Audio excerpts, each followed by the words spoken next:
Dahil nabanggit ko nga kanina, ito ay usapin ng manggagawa, usapin ng direktang nakakaapekto sa ating mga uring manggagawa, ba't pagkakailangan pang lumayo tayo? Di syempre kailangan natin yung eksperto talaga, yung tao na Masahan. talagang ika nga ito yung kanyang Masahan. ginagawa sa napakahabang panahon. Siya yung lagi nasa frontline at pinaglalaban ng interes ng mga manggagawang Pilipino. So, hindi ko na po patatagalin. Ngayon pong gabi, makakapiling natin para talakayin ang issue patungkol sa ibinasura ng Senado na dagdag sahod para sa ating mga manggagawa. Ngayon pong gabi, kasama uli natin ang lagi nakasuporta sa ugnayan sa Himpapawid, si Ka Jerome Madonis, ang General Secretary ng Kilusang Mayong Uno, or KMU. Salamat sa muling pagbabalik sa amin dito, Kap Jerome. Magandang gabi dyan sa inyo, Ka Edwin at saka Ka Jean, Ka Edo, at sa lahat ng mga kapatid nating OFW. Magandang gabi po. Maraming salamat po, Kap Jerome.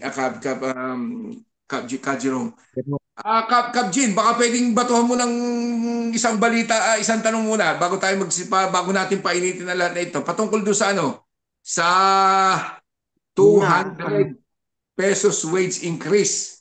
Baka may tanong ka dyan kay Kap Jerome. bali ang employed person sa Pilipinas ay 48.67 million. Yun Mhm. yung pinaasa ng gobyerno do sa dagdag sanang sahod. Ano na nangyari doon, Kap Jerome? Ka Jerome. oh, Ano na po? Ka Jean, ganito po ang malinaw na relasyon, no, ng mga manggagawa at siyempre ng kapitalista.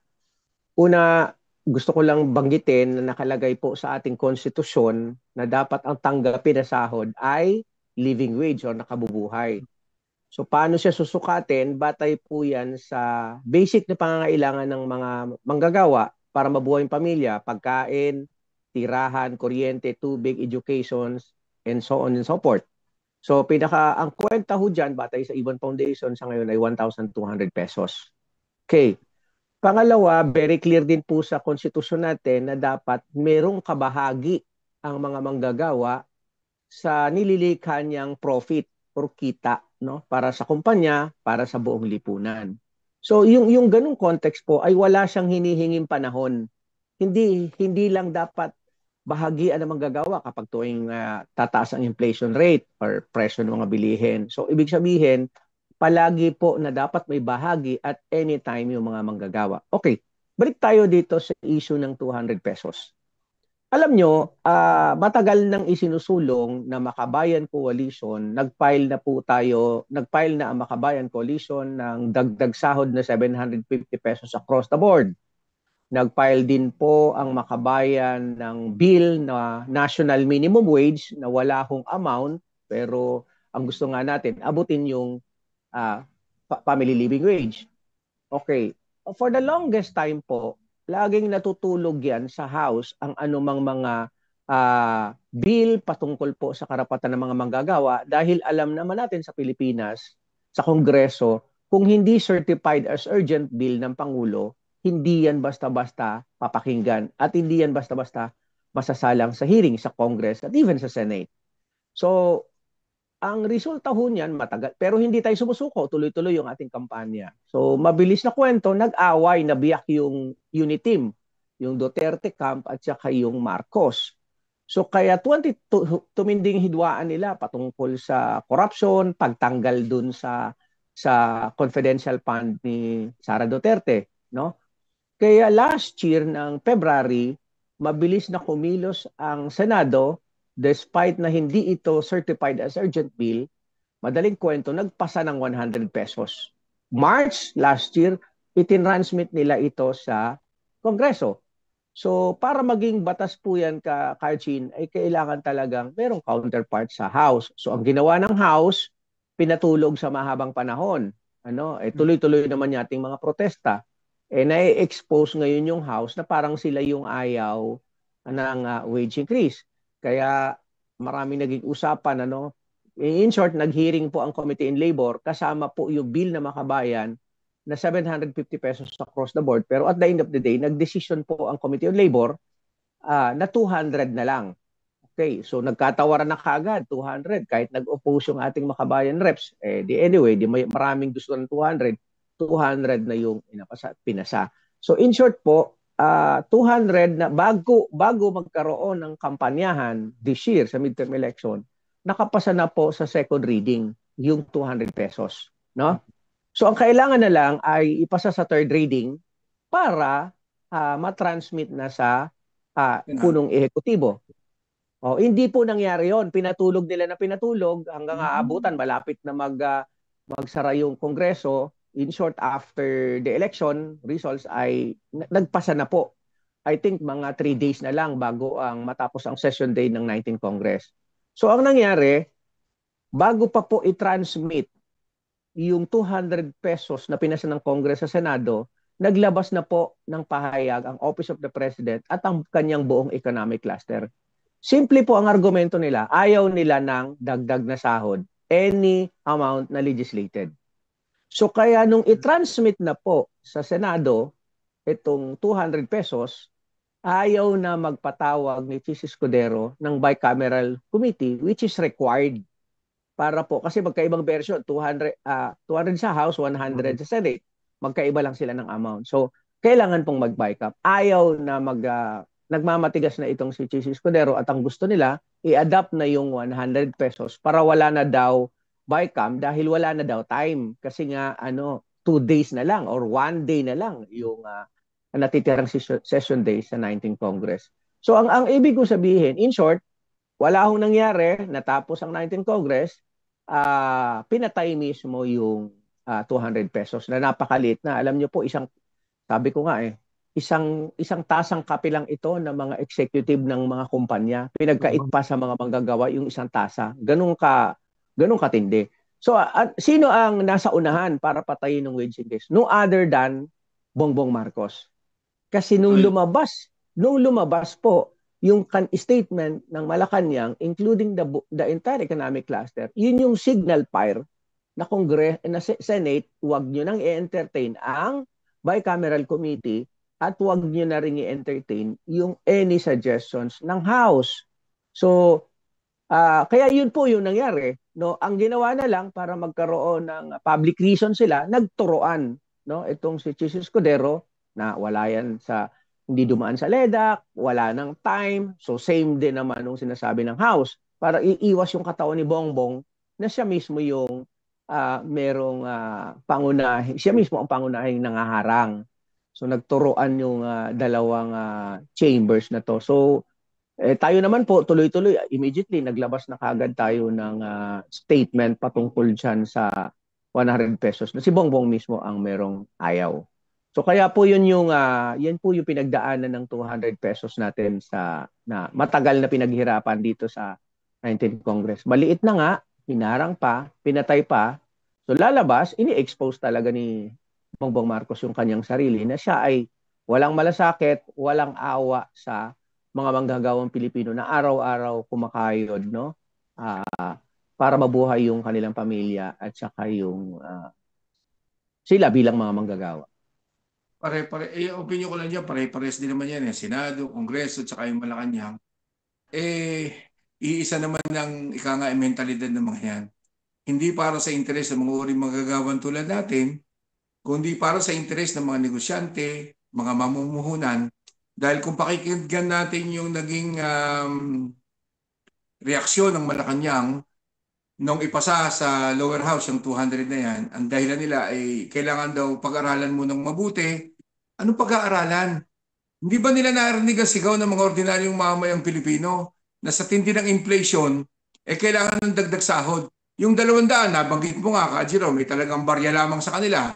At kung tutuusin, doon sa dapat na kailangan kitain ng ordinaryong mamamayang Pilipino na which is 1,200, yung 200, wala pang 10%, di ba kung tutuusin ng hinihinging dagdag sahod ng mga ordinaryong mamamayang Pilipino. So ano naman sa tingin mo? I think yung magiging susunod na aksyon ng grupo mo, Kilusang Mayuno, at ng mga progresibong grupo ng mga ordinaryong manggagawang Pilipino dyan sa atin sa Pilipinas. Para although ginagawa nyo na ito for decades, ang kalampagin ang mga nasa gobyerno at ating mga legislators, ano ang susunod na aksyon? Dahil may ipinasang batas na 100, may ipinasang batas na 200. Ano ang susunod na hakbang ng KMU at ng mga organisadong grupo? Yes, yes ka Edwin. Gusto natin banggitin na tapos na po ang 19th Congress, no? Ibig sabihin back to square one tayo, back to zero tayo pagdating po sa wage increase. So, simple, ang gagawin ho namin, hindi naman namin basta-basta isusuko na wala na lang gagawin yung mga manggagawa kasi makakapareho lang naman ang interes ng Kongreso, ng Senado hanggang executive. So, hindi yung mananahimik ang manggagawa. So, ang gagawin natin, kaagad tayo magkakaroon ng refiling ng wage increase sa this coming 20th Congress. So, ipapile natin yung halagang bill na 1,200 pesos per day, which is yun yung hulaman ng family living wage. At yung iba naman mga labor groups sa Pilipinas ay magpapasa ng bill, no, na any amount, no, kasi halimbawa yung mga kasama natin sa National Wage Coalition, hindi naman ho kami pare-pareho ng halagang gustong tanggapin, kung hindi basta tumaas yung sahod, no, ng mga manggagawa at any rate or any amount. So, pangalawa, importante ho talaga na suportahan talaga na malakas ng mga manggagawa yung anumang dagdag sahod na ipapile natin na bill. Kaya nag-uusap-usap po kami sa National Wage Coalition at iba pang mga labor groups or other groups, no, na mga sektor na sumusuporta sa laban ng mga manggagawa na kailangan talaga palakasin yung pagkakaisa sa buong bansa. Maglunsad talaga ng mga patawag ng mga workers assembly sa mga major regions. So katuwangin natin yung mga uupo ng mga bagong kinatawan sa Kongreso kasama po ang kinatawan ng Kabataan Party List at saka ng ACT Party List at iba pang mga progressive na or nakikiisa doon sa kampanya para sa dagdag na sahod. So yun po, pagkukumbinahin natin yung laban sa loob ng Kongreso para sa wage increase at syempre yung laban po outside the Congress, yung parliamentary struggle natin, no? Na sa pamamagitan ng mga protesta. Jean? Kaganong, totoo po ba yung parang nadinig ko na kaya daw po hindi naipasa yun dahil pag nagkaroon ng dagdag na sahod ay marami daw pong mga malilit na negosyante ang magsasara. Alam nyo, kasamang Jean, kumbaga, yan ay yung pinakamapurol na argumento ng gobyerno at saka ng mga kumpanya o mga kapitalista sa Pilipinas. Nais ko lang banggitin kasi yan po lagi parang yan yung laging panakot nila. Kapag tumaas ang sahod, magiging inflationary, sumasama. Kapag tumaas ang sahod, dahil di kaya ng mga kumpanya, magtatanggal ng mga manggagawa and therefore masama. Ang worst, kapag nagdagdag sa sahod ay magsasara ang mga kumpanya. Di masama. So ang ibig lang sabihin ng ganung narrative, wag na lang kami humingi ng dagdag sahod. Okay? Gusto natin banggitin na ang paghingi ng dagdag na sahod ng mga manggagawa ay bawasan ang kita ng kumpanya. Kita po yung babawasan. So kung yung wage increase ay babawasin sa tubo ng kumpanya, napaka-logical naman. Hindi yan matatranslate as inflationary. Lalong hindi yan matatranslate into tanggalan hanggang sa sarahan. Bagaman nangyayari po ang tanggalan na sarahan, pero hindi yan dahil sa paghingi ng dagdag na sahod. Sa mahabang panahon, wala hong dagdag sahod, walang significant wage increase, pero nagpapatuloy ang tanggalan, nagpapatuloy ang pagbawas ng sahod na tumataas ang inflationary. Sabay-sabay yan yung tatlong major arguments nila. So, ang mga yan ay mga, sabi ko nga, napakabasurang argumento para umiwas sa dagdag sahod. Ang hindi nila maikakaila, ang hindi nila masagot-sagot, at wala ho silang mga data dyan, wala silang mga data during the hearings sa Kongreso at Senado na ipinapakita na masama talaga yung epekto ng dagdag na sahod. At nagko-contribute yan sa tatlong argument na binabanggit nila. So meron ho tayong ipinapakitang mga data na nakabubuti ang dagdag sahod sa ekonomiya ng ating bansa at na-enhance nga yung ating economy at nakikinabang ang iba't ibang sector sa any wage increase na isinusulong natin. So kaya ano po yan eh. At nakakahiya nga mismo ang presidente, no? Nakakahiya mismo ang kanyang buong executive, ang kanyang economic cluster dahil doon sa kanilang sulat bago ang transmission na inilabas sa public, talagang ginamit yung argumento na yan na kung saan iyan din yung sinagot natin during the hearing sa House and Senate. So talagang very clear po na pag-iwas. Kaya inuulit natin, huwag po kayong maniwala na ang wage increase ay inflationary, magre-resulta ng pagbawas sa mga manggagawa at sa tanggalan. Kung meron man tanggalan sa Pilipinas ay hindi po resulta sa dagdag sahod kung hindi ito ay resulta ng napakatinding kompetisyon sa pagitan ng mga lokal na kumpanya at the same time yung foreign company na nakakakuha po ng napakaraming mga perks. Kaya masama loob na namin ka Edwin and ka Jean, kasi imagine mo, kakarampot lang yung hinihingi natin dagdag sahod ay pinatay pa ng Kongreso. Pero naalala natin, nauna nang nabigyan pa ng favorable na parang dagdag na rin sa mga kumpanya dahil ipinasa po yung create more. Yung create more, ang ibig sabihin noon, yung mga korporasyon ng tax at yung tax sa mga korporasyon ay ibinaba from 32% down to 25%, yung pinakamalalaki, at yung mga small ay 20%.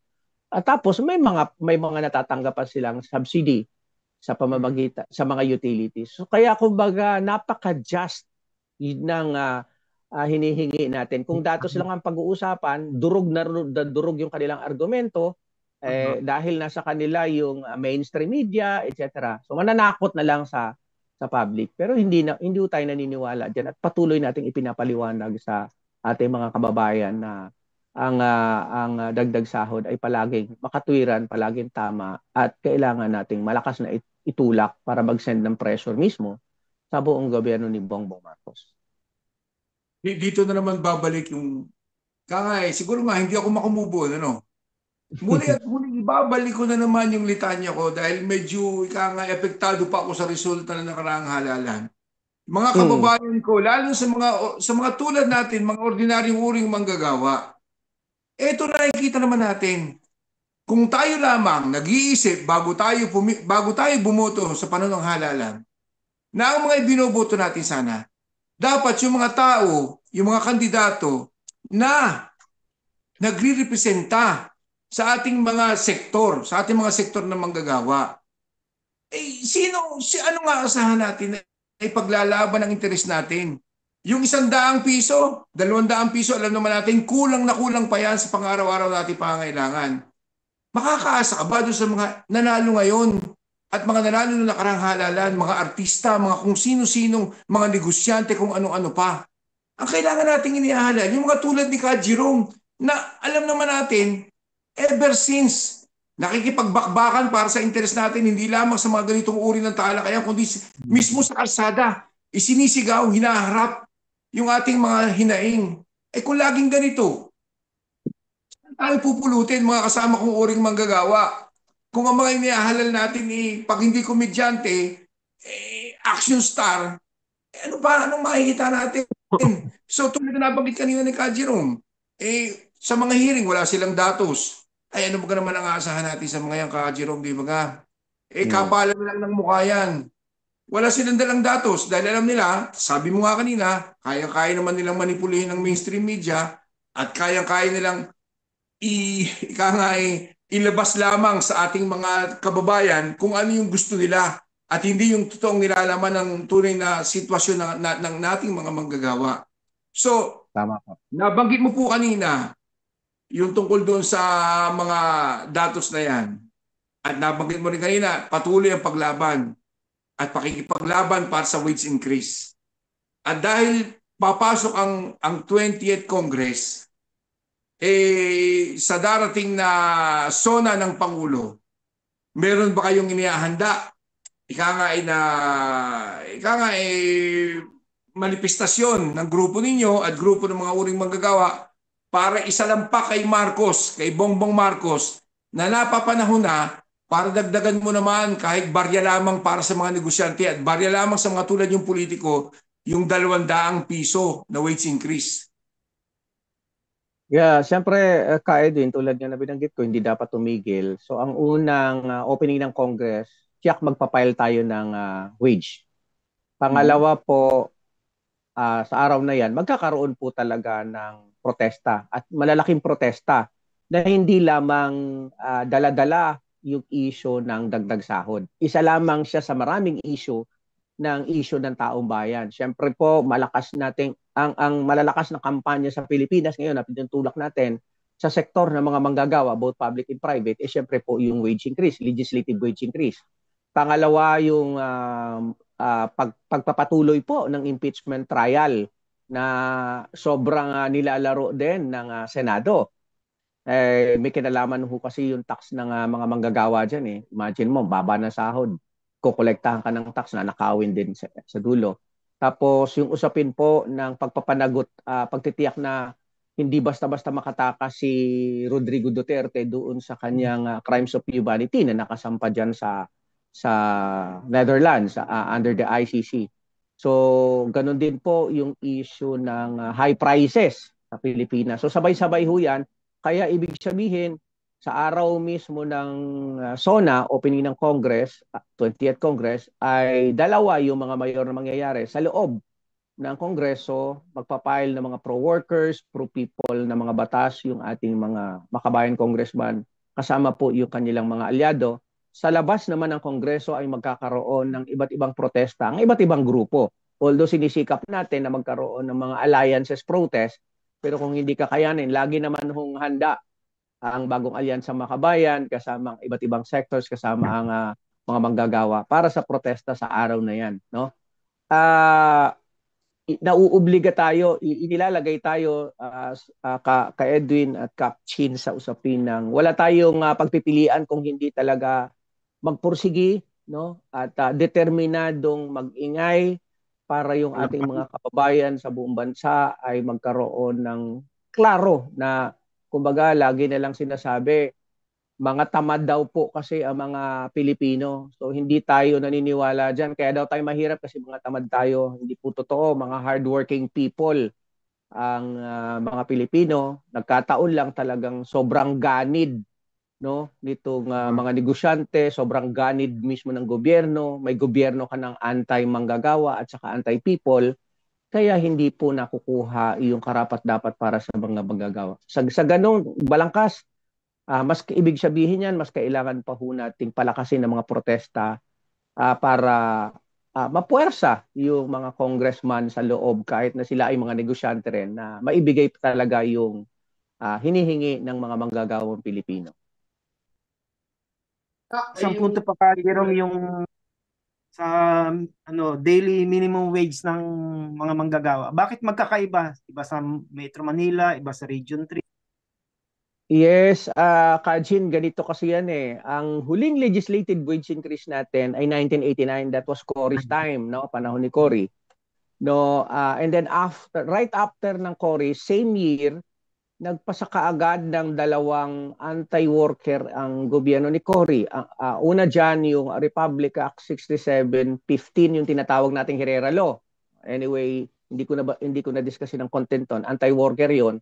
Yun yung sinasabi lang na pwedeng mag-welga ang mga manggagawa pero bawal harangan ng gate.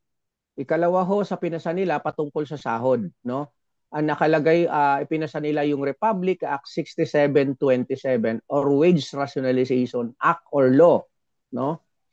Na ang laman nun, mula sa pagkakaroon ng pantay-pantay na sahod ang mga manggagawa sa buong bansa, gagawing iba-iba, no?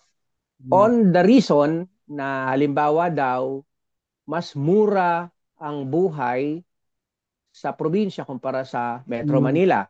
Ang sinasabi, kung sa Metro Manila kailangan mo ng pang-LPG, sa probinsya daw kailangan mo lang kumuha ng kahoy at hindi binibili.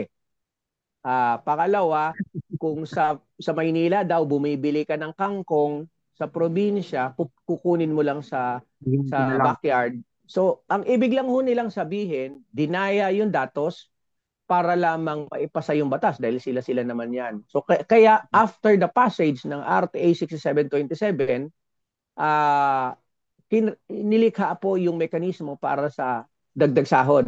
Yun yung po yung mga regional tripartite wage board, no? Kaya nagkaroon na po ng pag-iiba-iba ng sahod. Ang sahod ay itatakda ang anumang dagdag ng regional wage board. So batay po sa kanilang pag-aaral, batay sa kanilang uh, idadagdag, no? Ang komposisyon ng wage board, nandyan yung gobyerno, ang DOLE, nandyan po ang representative ng kapitalista, merong labor representative din. Tripartite nga yan eh. Tatlo, untot, sunod-sunuran doon. At kahit imaginein mo, kahit KMU ang isa sa board para ipasa ang batas, magbobotohan kayo, talo ka palagi eh. Dahil yung taga-DOLE at saka yung management, magkakampi na kagad yun eh. Ang problema, para siguraduhin pa na hindi mai-expose ang regional wage board na mekanismo sa pambabarat ng sahod, naglagay sila mismo ng mga representative coming from a different labor center na bahag ang buntot at sunod-sunuran sa kanila. Kaya kung meron man hong pumapasang dagdag sahod dyan, ay barya-barya. Napakatindi ng critics namin dyan. 36 years na nag-i-exist ang regional wage board, no? Barya ang nakuha ng mga manggagawa habang hindi maikakaila na kumikita taon-taon milyon hanggang bilyong piso ang mga kumpanyang pinaglilingkuran namin, no? Kaya nga umabot na tayo sa punto na magkaroon na lang legislative wage increase eh. Kasi yung regional wage board mismo ay naging bahagi na ng problema ng mga manggagawa. Kaya ang call namin dyan, dapat po buwagin na yan at dapat legislated na ang dagdag sahod ng mga manggagawa sa buong bansa. Makakaasa ba tayo ngayong 28th Congress makakamtan natin to?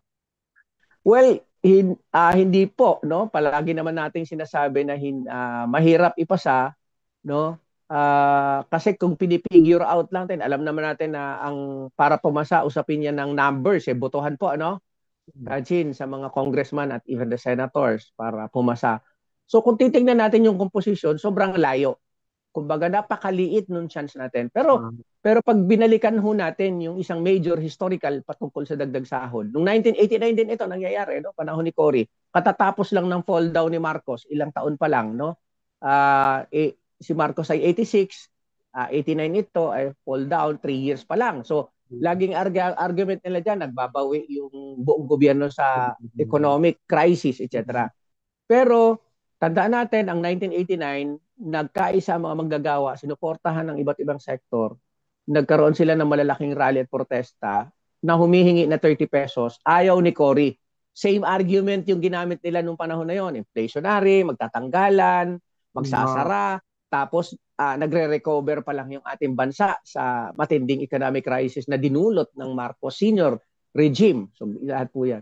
Pero hindi naniwala dyan yung mga manggagawa ng taong bayan dahil may clear studies na kayang ibigay. So ang ginawa, nagtulak po ng maraming strike kasama ang iba't ibang sektor, sinuportahan, umabot sa welgang bayan. Kaya from 30 pesos na hinihingi, ibinigay po ang 25 pesos. Kaya nung time na yon, ang sahod ay 64, naging 89 pesos. Ang point ko lang kung bakit ko sinasabi yon, gaano man kahina, gaano man kakaunti yung mga kampi natin sa loob ng reaksyonaryong institusyon, Kongreso at Senado, kung malakas po ang pagkakaisa ng taong bayan, ay kayang-kaya nating makuha yung ating gusto makuha. Kaya wag ho tayo mawalan ng pag-asa, no?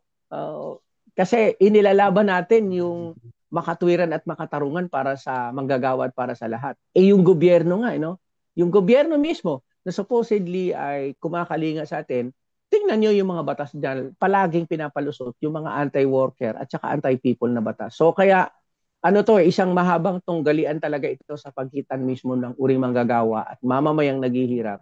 At saka, siyempre, yung entire kapitalista class at saka yung gobyerno mismo na sila yung magkakampi against us.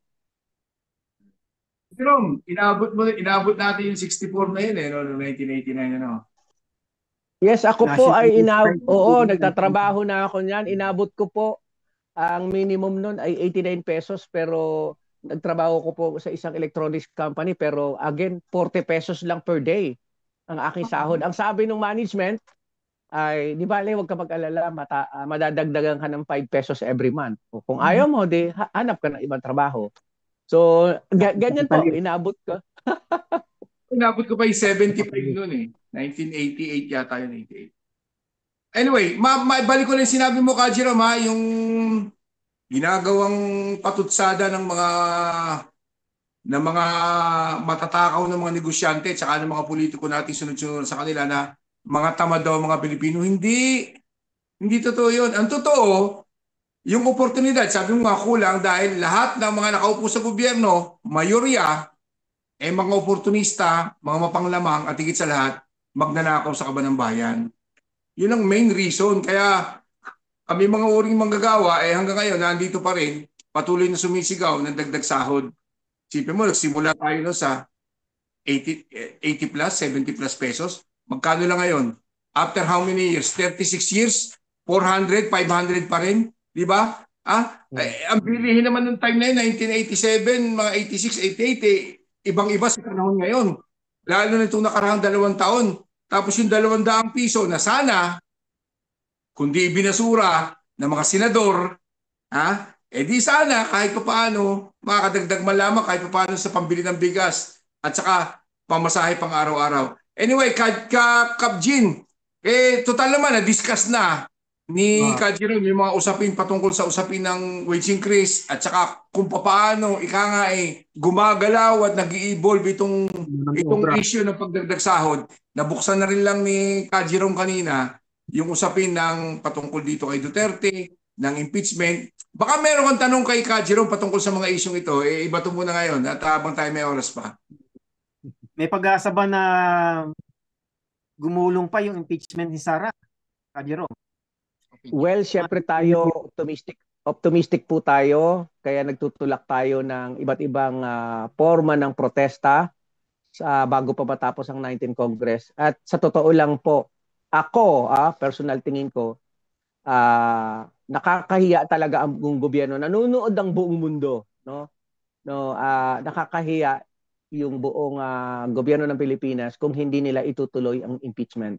So ang tansya natin, sinubok na nila yan na i-dismiss agad, no, sa 19th Congress yung kaso, pero marami ring mga senador ang tumitimbang, no, kahit na kilala naman natin yung mga talagang lantarang pro Duterte diyan, no, na pinangangalagaan pa rin yung kanilang kahit papaano track record sa publiko na pagmumukhang neutral. Pero ang tingin natin, dapat matuloy, itutuloy yan, no? Tatawid yan sa 20th Congress, no?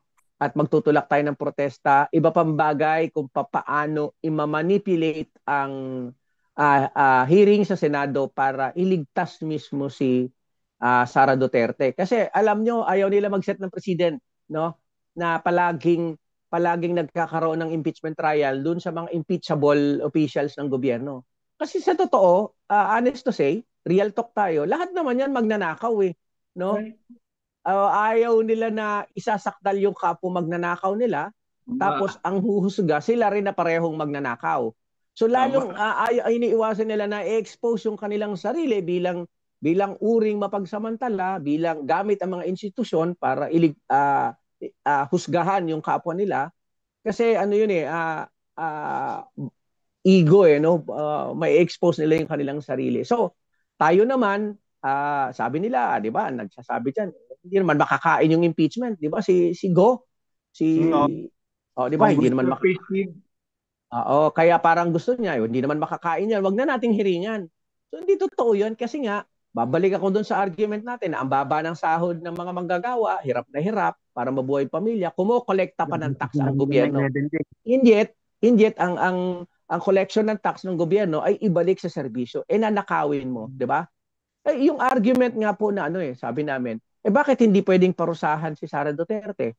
Kami nga mga manggagawa, alam natin lahat. Kapag nalabag natin ang company rules and regulation, which is batas yun, sa pagitan ng mga manggagawa at kapitalista on factory level, kapag nilabag mo yung company rules and regulation, sigurado meron kang notice of explanation na ipapadala ang HR.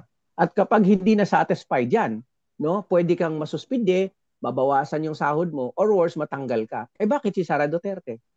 'Di ba? Si Sara Duterte, any official, no, ay ang sabi nila ay mangalaga sa pondo, tiyakin na ito ay mapupunta sa taong bayan sa pamamagitan ng services. Hindi niya pera, ninakaw niya, gumawa pa ng napakaraming kasinungalingan para sabihin lang na ginastos ng tama, hindi nila paparusahan. 'Di ba? So very unfair yung ganung punto. Kaya nasa atin po, nasahanay ng mga manggagawa at ordinaryong mamamayan yung higher moral ground and legal grounds para matuloy po itong impeachment trial. At sinisikap natin na pakilusin mismo yung ordinaryong mamamayan, yung pinakamahihirap. Kami po ang mga pinaka-biktima dito. At the end of the day, biktima yung taong bayan. Lalo pa itong nakakadagdag yung korupsyon, matinding korupsyon sa bansa, doon sa paghihirap ng matagal nang naghihirap ng mamamayang Pilipino. So ganito ho talaga yung burokrata kapitalista yung sistema, yung gobyerno pinagkakakitaan. Kasi Alam mo nga, ka, Jerome, binalikan ko yung nung mag-take ng oath si Bongbong Marcos noong 2022. Sumumpa siya na ipagtatanggol niya at ipatutupad ang konstitusyon. Bakit nung binabalahura ng mga senador yung konstitusyon, parang wala siyang kibo? Well, Kaya ganun. siyempre po, Kajin, siyempre, lahat naman na opisyal ng gobyerno sinasabi na sumusumpa ako, pag ipagtatanggol ko, konstitusyon ang ipatutupad ko dahil ang konstitusyon, ang pinaglilingkuran niyan ay taong bayan. Diba? Ang ganda. Pero sa dulo, kapag nasasakdal na sila, lalo na katulad ganito, nakakantina yung kanilang mga interes bilang mga politiko, no? Iibahin na nila yung interpretasyon ng content ng konstitusyon. I-interpret nila sa iba't ibang lengguwahe in favor sa kanila at hindi na isa-set aside na in favor sa taong bayan. Kaya, 'di ba sa Senate nakarinig kayo, first time lang namin narinig, remand. So nung nire-research natin yung remand, ang ibig pa lang sabihin ibalik yung complaint. Oh, 'di ba? Ibig sabihin, yun yung mga konkretong maniobra para umiwas na ngayon yung mga opisyal ng gobyerno doon sa kanilang constitutional mandate. Bakit hindi nila gawin? May kaso, ihiring na kagad natin. At yung akusado, dito niya patunayan sa hearing sa Senado kung siya ay guilty or not guilty. Dapat ganoon yung ganoon mangyari. Pero hindi Nagdebate sila sa mga lengguwaheng napakakomplikado na hindi naiintindihan namin yung mga manggagawa, 'di ba? English pa yung buong proseso ng mga hearing, pero hindi madi-deny. Paano nila itatanggi? Sa totoo lang po, kahit i-absuelto nila si Sara Duterte, o ganito, paano nila isasagutin na may nawala na 125 million in 11 days, may nawala na 612.5 million sa pondo ng DepEd. Ano 'yon? Nawala yung pera? Walang kumuha? O paano nila sasagutin sa publiko 'yon, no? Kaya although ang ginagawa hong maniobra ng Senado, ginagamit mismo ang konstitusyon para i-interpret in favor kay Sara, in favor sa buong ruling class, no? Para umiwas. Kaya hindi po totoo yung ipapatupad nila yung kaluluwa ng konstitusyon. Yung presidente na mismo yung take ng oath, yun yung sinabi niya. Oo, take ng oath. Lahat po ng official ganun imaano ko lang yung sinabi ni Kajiro na dito, yung pare-pares lang naman yung mga yan, di ba? Ako, personally, hindi ako umaasa na matuloy man yan, mako-convict nila si Sara. Dahil sabi ko nga, yung papasok na 20th Congress ng Senado, alam naman natin, halos katulad din itong nakaraang 19 na sabi ko nga, kengkoy. Bukod sa kengkoy, mga garapalang muka, at ika nga talagang garapalan na binababoy yung ating konstitusyon. Kaya tayo, mga ordinaryong mamamayang Pilipino, panawagan lang, Kasi ang usapin dito, yung accountability, di ba, Ka Jerome? Yes. Kung yung 125 million pesos na ginastos in a short period of 11 days, 600 million mahigit na pondo sa DepEd, maunawaan lang po natin, mga kababayan kong Pilipino, bukod sa hindi po nila pera yung ibinulsa nilang yan po ay pinaghirapan natin mga ordinaryong mamamayang Pilipino. Tayo na mga gumigising ng alas 4 ng madaling araw para makarating sa ating mga pwesto ng hanap buhay. Pagtatrabaho tayo, bumibiyahe tayo ng 2 oras bago makarating sa ating mga pwesto ng hanap buhay. Tapos magtatrabaho tayo ng 8 hanggang 10 oras bago tayo makarating, another 3 to 4 hours bago makauwi sa ating mga pamilya. Tulog na ang ating mga anak, bali na ang ating mga likod. Ihiga na lamang tayo. Tapos ganito na lamang, ibubulsa, nanakawin, tapos itong mga inihalal natin mga politiko na dapat, according sa konstitusyon, sila yung ika nga isasala ng mga ganitong uri ng offense, mga pagkakasala. Tapos sila nagtatakipan. Ano na lang, hindi tayo dapat manahimik. Dapat iparamdam natin, isigaw natin, pwersahin natin itong mga ito na ipatupad yung tama, gawin yung tama, kahit alam natin na itong mga judges na ito, mga mag-judge dito sa Senate trial na ito, karamihan naman ay mga kengko at saka mga garapal. Sabi mo nga, susundan kita. Dahil ako, ever since talaga, hindi ako nangingimi sa paggamit ng mga termino. Pare-pares ng mga magnanakaw yung mga yan eh. Di ba? Ang pagkakamali nga lang, nasa atin na siguro, mga butante, kung bakit hanggang ngayon, patuloy pa rin tayo naghahalal ng mga ganitong basurang kandidato at mga politiko. Di ba ka? So, ibig sabihin, ito namang pagkaka-controversial na rin, matanong ko lang kay Kajirom. Alam mo, tuwan-tuwa ako pag nakikita ko itong mga, nasa balita natin, si Cardema, talagang bukod sa medyo controversial, alam naman natin na ang pagkakaisipan nito, medyo wala sa wisyo eh. Ngayon, dahil ito ay, ika nga malamang sa malamang, hindi uupo ito mga ito. At kung sakasakali, ito sana magkatotoo at ito yung pang-asar ko sa mga DDS, papasok ang Gabriela. Papasok ang Gabriela. Madadagdagan yung kahit isa, madadagdagan yung progresibo. Yung mga may matinong kaisipan na politiko na uupo sa Kongreso para ipaglaban yung interes natin mga ordinaryong mamamayang Pilipino. Ano sa palagay mo, Kajirom? Sa papasok ng mga susunod na araw, ano ang magiging takbo ng sitwasyon patungkol sa issue ng Duterte Youth at ng Gabriela na posibleng pumasok sa lower house? Yes, Kap Edwin, ganito, no? Although welcome na natin yung COMELEC second division decision, ano? Although, syempre, according to COMELEC, Chairman George, si George, no, sabi niya, kailangan malubos ang proseso para hindi kami bias. So basically, ang point lang naman, no, wala silang registration, canceled kasi 2019 pa. Matagal na sa totoo lang may kasalanan pa nga dito yung yung COMELEC eh. Bakit may petition na 2019 to cancel the registrations? Ngayon lang nila hinarap, no? So delay na to, dapat noon pa to. So and therefore kung cancel diyan, ibig sabihin wala dapat makaupo. 'Di ba? So kung walang makaupo diyan, ibig sabihin 3 congressman ang kailangang umakyat para mapunuan yung seats nung So papasok yung Gabriela, favor sa atin. Pero ang point lang ho dito, kaya naging namayagpag itong Duterte Youth kasi very clear ito ay party list ito ng mga Duterte na nano sa kanila eh. Inong time na yan ay 2019, Duterte time pa yan. 'Di ba? So, ibig sabihin walang uusad na anumang decision against sa Duterte Youth nung panahon na yan. Kaya ngayon lang po talaga na ang COMELEC ay nagmumukhang neutral kami, fair kami. 'Di ba? Kasi nga ang nakaupo ngayon ay hindi na Duterte, Marcos na. So lahat naman ng mga favorable na decision para na may kinalaman sa election ay siyempre makikinig na naman siya sa mga Marcoses. So kaya kahit paano initial victory ito na dapat talaga ang gawin dito ng officially na i-cancelled na kasi appealable pa po ito no sa NBank ng COMELEC. So I doubt naman na yung NBank ng COMELEC ay babaliktaran niya yung desisyon ng second division. Nakakahiya naman, 'di ba?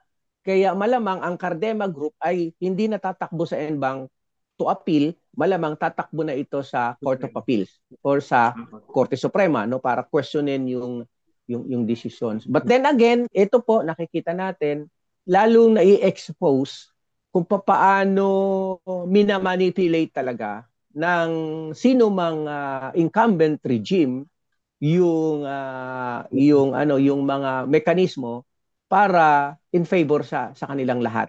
So kaya ang ibig lang sabihin ko nito, masasalamin ang any forms of manipulations hindi lang sa eleksyon, sa economy, sa politika at militar, including the culture sa ating bansa.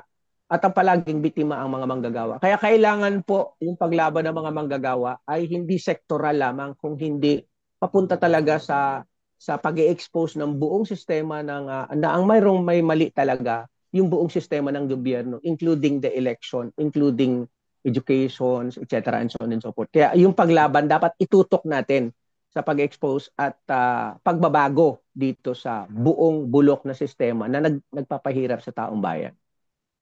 Gene? Okay na ako. Solve na ako doon. Hindi, dagdag ko lang yung sinabi ni Kajiro. Totoo naman yun eh. Dahil 2019 pa, namayagpag na nga yan. Ibig sabihin, na-hold yan yung mga petition na yan against Duterte yun dahil si Duterte nakaupo. Ngayon, kung totoo, sincero talaga ang COMELEC, nung naupo si Bongbong Marcos noong 2022, dapat from the very start, kinalkal na yan, di ba ka? Tinrabaho na yan. Pero hindi pa rin tinrabaho. Dahil yung unang period ng 2022 hanggang 2023, yung kasamaan at saka kadiliman ay magkakasagpi pa, di ba ka? Unity team nga daw eh. Kung hindi pa nabasag, hindi pa mangyayari na dating sa puntong ganito na itong Duterte iyot na ito madi-disqualified. So, sana nga magkatuloy-tuloy na yan. Final question, Ka Jerome. Ito naman tungkol dito sa matandang hukluban na nakakulong ngayon sa ICC na alam naman natin. Ako'y naniniwala, doon na mabubulok yan, di ba ka? At sana magkatotoo, hindi na mabulok yan. Ang daming panawagan na palabasin daw temporarily. Ilipat sa ibang bansa na kung saan merong mag-ho-host sa kanya. Sa tingin mo, magkakatotoo ba ito? At kasi ito na yung kumakalat sa ito na yung patuloy na ikinakalat ng mga DDS na business sa kanilang mga grupo-grupo. Lalabas na si tatay.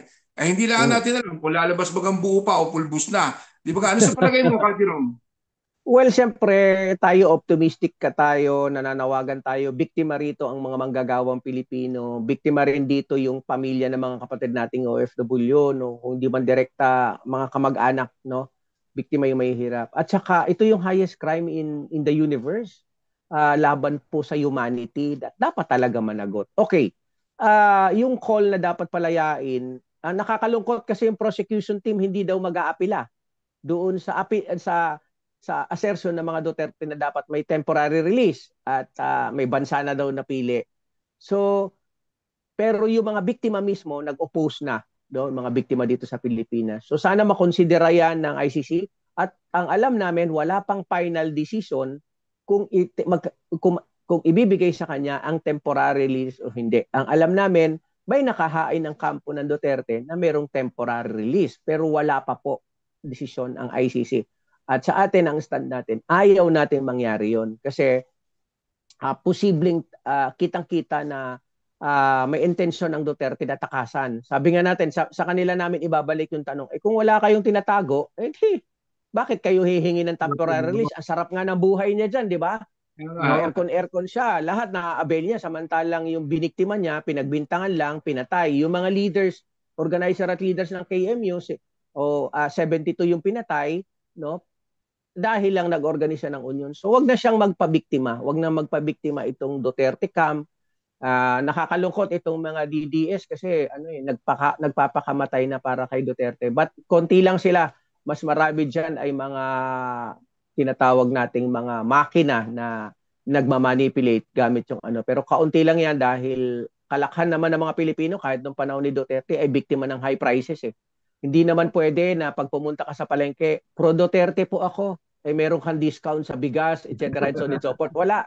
Pare-pareho tayo tinatamaan ng krisis. Kaya kailangan nating maintindihan talaga ngayon na lahat tayo ay biktima, no? Ay kailangan pro Marcos ka man, pro Duterte ka man, kung ikaw ay nagmamahal sa hustisya, dapat makiisa ka. At kahit yung hindi victim directly sa pamilya, makatao dapat ang tindig. Magsimpatya tayo. Pag may pinatay, parusahan, di ba? So kaya ho tayo dito sa Pilipinas ay sama-sama ulit tayo, palalakasin yung ating local campaign dito at saka yung global campaign at makarating sa ICC na ang mga Pilipino, pamilya, abogado, mga manggagawa, itutol sa hiningin temporary release ni Duterte. Diyan na lang siya. no? Masarap naman ang buhay diyan, no? May medical attention, aircon yung kulungan, no? Ito, Diba? ito yung ano eh. Ito yung lantarang panlulukot panggagagong ginagawa nila sa mga mamamayang Pilipino eh. Ang litanya nila ngayon, mahina na raw, may sakit, 80 years old na. Eh bakit ninyo pinatakbong mayor ng Davao at gusto niyo pang paupuin sa Davao? Kundi ba naman talagang nauuto nyo lang sa mga ganyang litanya ninyo at lantarang pang pagpapaikot sa isipan ng mga tao. Yung mga zombies sa Bakit DDS, hindi pero hindi ako binoto? maluluko, di ba ka? Hindi natin Kalokohan yun, pinapahinga. di ba? Jin? Wala na akong maitanong. Okay. Total naman, naging magandang ating kwentuhan ngayong Oo, gabi. haba na natin. Oh, nagsimula tayo sa usapin ng dagdag sahod na ibinasura ng mga senador. Tandaan natin ha, mga kababayan kumamayang Pilipino at mga uring manggagawa, ang mga senador ngayong 19th Congress, maliban kay Risa Ontiveros, ibinasura ang dagdag sahod na dapat sana tatamasahin natin sa mga susunod na araw. Wala po tayong matitikman dagdag sahod dahil po sa mga senador na yan. Tapos na-discuss din natin yung impeachment ni Sara, na-discuss din natin yung Duterte Youth, at saka si Digong, talukuyang nakakulong at sana patuloy na nakakulong. Hinga naman natin ang ating panauhin ngayong gabi, si Ka Jerome, ng mensahe, hindi lamang sa mga tulad naming OFWs, kundi sa mga patuloy na sumusubaybay gabi-gabi tuwing Huwebes ng gabi dito sa Ugnayan sa Himpapawid. Ka Jerome? Yes. Unang-una po, lagi ako nagpapasalamat sa lahat ng bumubuo ng Ugnayan sa Himpapawid. Napaka-powerful po ng inyong program dahil kayo po ang nagdadala, nagpapaliwanag sa totoong nangyayari sa ating bansa. Maraming salamat din sa mga kapatid nating kapamilyang OFW na patuloy nagpapadala ng dollar remittance kung bakit merong umaandar pang gobyerno. So at the same time, nananawagan po tayo na maging makatuwiran tayong lahat. Huwag po natin tingnan yung personality. Tignan po natin yung interest ng lahat ng mga Pilipino at hindi lamang doon sa mga personalidad. Ang mga Duterte po, very clear, no? Ang Duterte camp ay may krimen, economic at political crime sa taong bayan. Dapat silang managot. Of course, ang Bongbong Marcos, no? Ang Bongbong Marcos ay merong economic at political crime sa taong bayan. Kaya sana ang thinking natin, sino man ang nagkasala sa taong bayan, sino man ang nagnakaw, sino man ang nagpahirap, dapat managip mawala sa pwesto. So nananawagan din po kami sa iba pang mga international labor organizations, mga international human rights na suportahan po natin yung pakikipaglaban ng mga manggagawang Pilipino para sa accountability sa ilalim ng gobyerno ni Duterte. At of course, again, sasabihin namin na tayo ay nagpoprotesta din sa napakaraming kalokohan nitong Marcos administration. So hindi nga lang yan na-highlight sa panahon ngayon, pero darating din po ang panahon na tayo po ay naghahanap ng mga legal na mga batayan para ihabla yung mga dapat ihabla dahil nagpapatuloy naman po yung kahirapan, kagutuman at injustisya sa ating bansa even after 3 years na si Bongbong Marcos sa pagdar ng kapangyarihan. Kaya wag ho tayo mawalan ng pag-asa. Tuloy lang ho tayo. Pag may nakita tayong mali, labanan natin yung mali dahil ang paglaban sa mali ay ang ibig sabihin niyan, pagko-correct ng ating mga kababayan. So wala hong ibang magsasama-sama, walang ibang magmamahal sa mamamayang Pilipino kung hindi ang mga mamamayang Pilipino at saka yung mga kapatid nating milyon-milyon na OFW saan man panig ng ating bansa. So magkaisa tayo, no, ipaglaban po natin ang tunay na kalayaan at justisya, demokrasya sa ating bansa.